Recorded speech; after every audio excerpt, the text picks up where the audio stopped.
Hello everyone, welcome to my channel, Math is Fun. Today I'm going to discuss to you some challenging problems in mathematics that can help you if you are reviewing in a licensure examination for teachers, civil service examination, or even in a school competition like the Metrobank MTAP DepEd Math Challenge or the National Battle of Math Champions. Okay, stay tuned.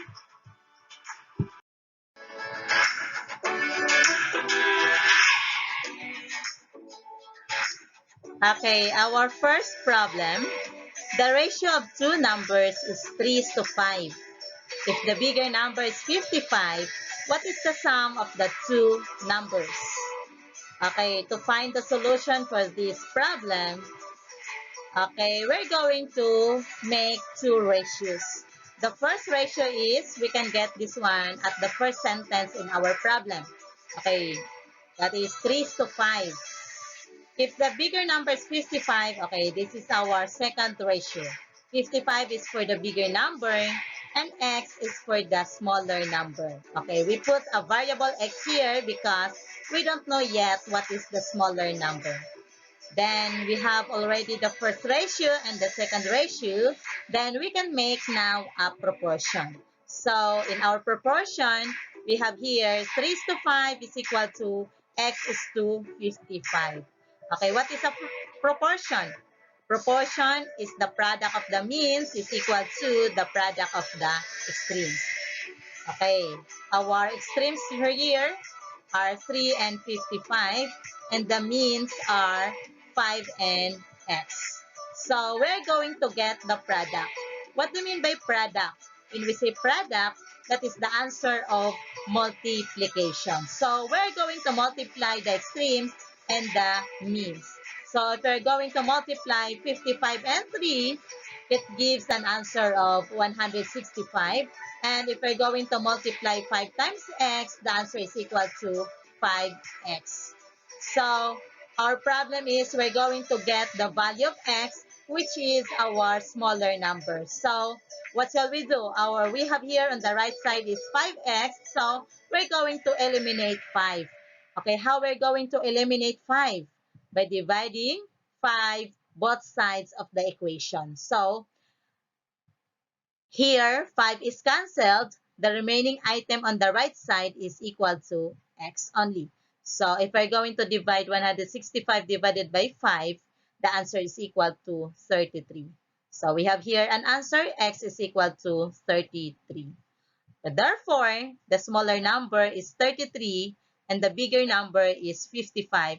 So the sum of the two numbers is equal to 88. Okay, this is the answer in our problem.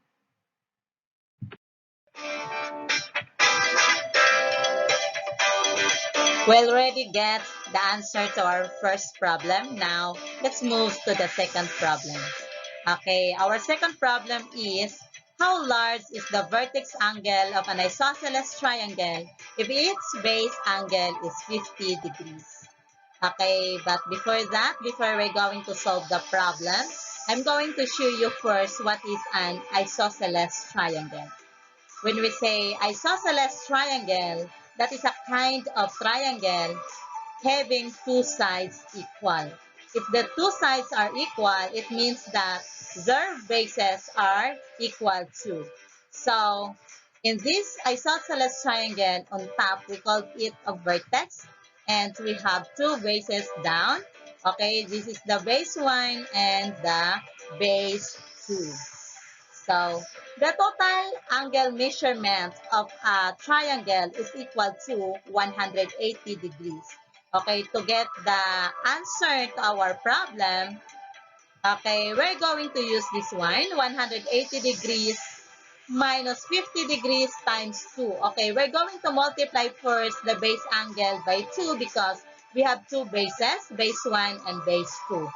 Then 180 degrees minus 100 degrees. So our answer is equal to 80 degrees. Therefore, the vertex angle is 80 degrees.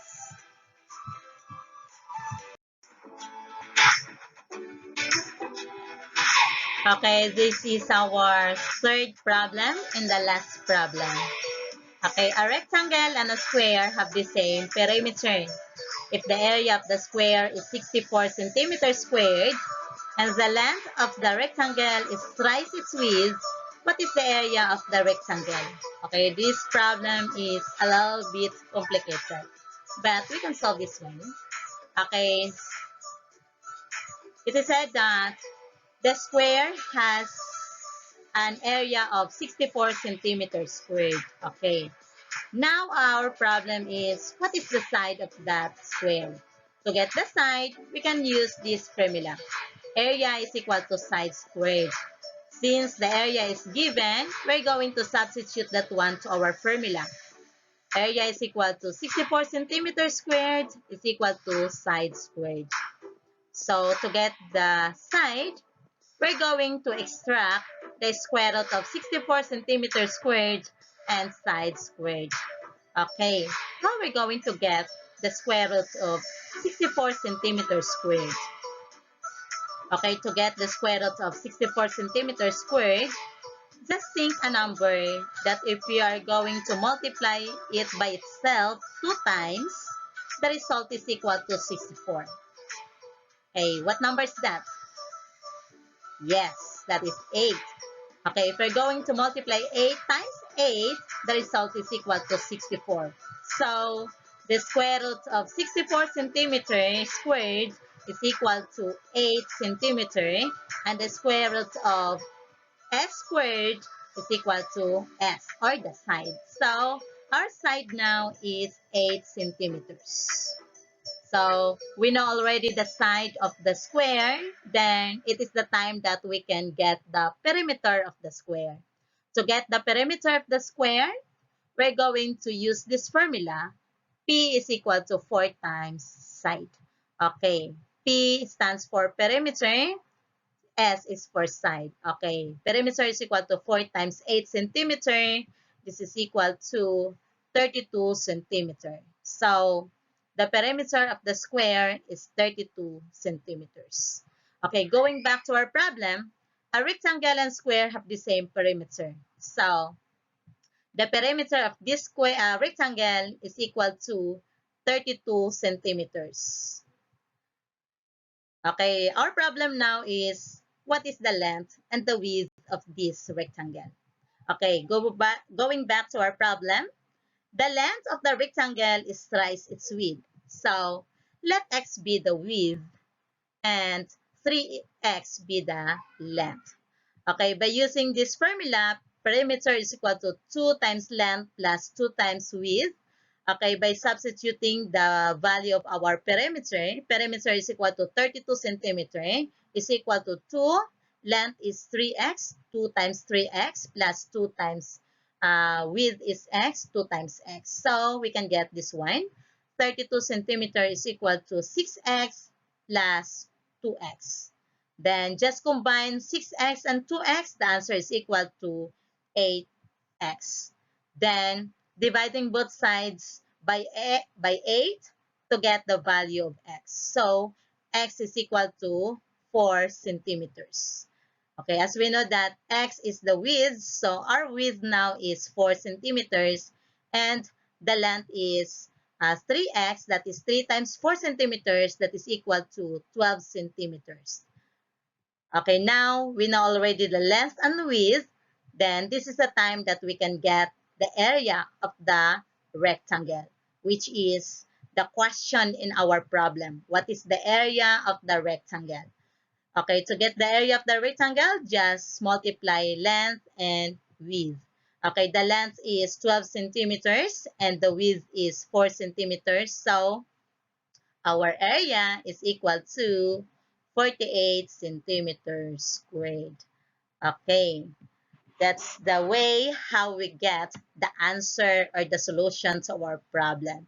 It's a little bit complicated, but we can get the answer. Okay, thank you for watching our video.